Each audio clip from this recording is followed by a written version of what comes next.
Hi, I'm Brooks Flynn with the Workstation Business Unit here at Lenovo, and I want to show you and talk to you about a brand new product that we've just released into market, the P360 Ultra. But first I want to start with what it's replacing. So this is what's called a small form factor workstation, and this is our P350 small form factor of today. And what we've been able to do in a chassis that's half the size is bring you more performance and more graphics power. So we go from about 8.2 liters, which is the measure of the volume of the chassis, down to 3.9 liters. So really less than half of the volume that we see on the predecessor product. In addition, we've been able to go up to now 125 watt CPUs, where we were capped at 65 watts previously. And now we're able to go up to an RTX A2000 desktop graphics card, and maybe more specially even, an RTX A5000 mobile graphics card that we've created for this product. So we've greatly improved and increased the performance you can get on the GPU side. And that's all interesting. And let me lay this down and we'll take a look at what we can do on this product. So I want to kind of give you a run through of the ports on the front. Integrated Thunderbolt 4 on this. So you can see I've got two Thunderbolt 4 USB-C ports on the front here. I've got a USB Type A, that's a 10 gig per second USB-A port. I'll flip it around to see the back side of the chassis before we take it apart. Couple of unique things here, right? I've got dual NIC ports. So I've got a 2.5 gigabit Ethernet port and a 1 gig Ethernet port. And we'll talk a little bit more about that and some target use cases that you can get with that dual NIC in this product a little bit later. I've got 3 display ports, full-size display ports here. I've got another bank of 4 10 gigabit USB Type A ports here as well, and then our power input connector down at the bottom. This product was built from the ground up as a workstation, and as such, it has a very unique design. I want to take it apart to show you a little bit from an airflow perspective what we've done and how we've been able to, increase both our CPU performance and our GPU performance in a chassis that's half the size. So with a simple slide out, I can now show you the internals of the system, and I'll lay it flat here so we can see and start on the top side. So you can see with having the motherboard in the middle, it allows 2 distinct airflow channels. Right, so this one coming across the top and one coming across the bottom. Right, so that's how it differs from a traditional desktop design, where the motherboard is mounted to one side of the chassis and then the airflow just comes over one side. So on this side of the planar, the motherboard, I've got my CPU heatsink and CPU blower assembly.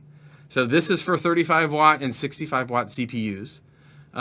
With an 125 watt CPU, which is also available here, you'll actually have dual blowers and a connected heatsink running across. So to evacuate that heat from this form factor, we do take up both sides of this side of the motherboard with that cooling solution.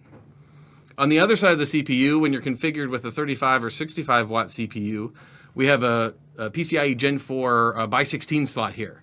So I have a smaller card in here now, but you're able to get an A2000, RTX A2000 desktop graphics card in here. In addition to what I mentioned before, we've done a lot of work with NVIDIA to create a custom board running the RTX A5000 mobile GPU.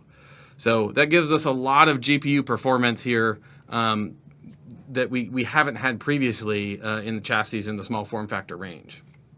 I'm gonna flip it over and show you the other side of the motherboard.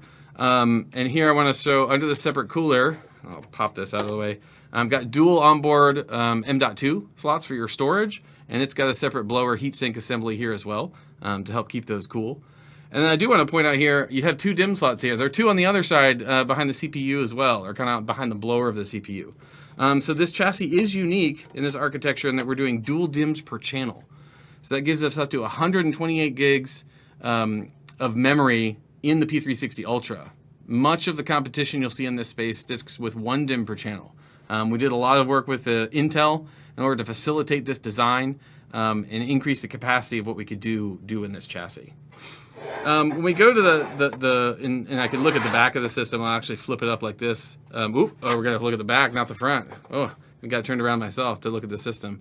I mentioned the dual NIC support here as well. So that comes into play, especially with embedded applications. So because we've now reduced this form factor dramatically, we're getting a lot of interest from our OEM and some new use cases for small form factor. So we're still meeting the demands of all of the customers, our engineering, automation, design customers that were using the small form factor to begin with. But now with the P360 Ultra, we can capture those customers and some new use cases, edge computing, quality control on manufacturing lines, and integration or embedded solutions within some of our OEM space as well. So the dual NIC support becomes very important for those customers who are looking for control and are looking for both input and output out of the system through the NIC design.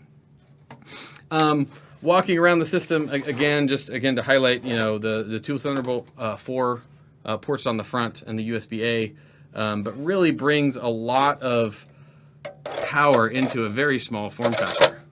That's also very easy to take apart, right? So, again, just off the top, we got 35, 65, and 125 watt CPU support in here. We've got a desktop RTX A2000 or an RTX A5000 mobile graphics card running in this system, in addition to that PCIe Gen 4 by 8 slot as well. So you can have networking or other PCIe card add-ins to the product. But that is the P360 Ultra, 3.9 liters, less than half the size of its predecessor. I'm very excited about what opportunities we can meet with this product.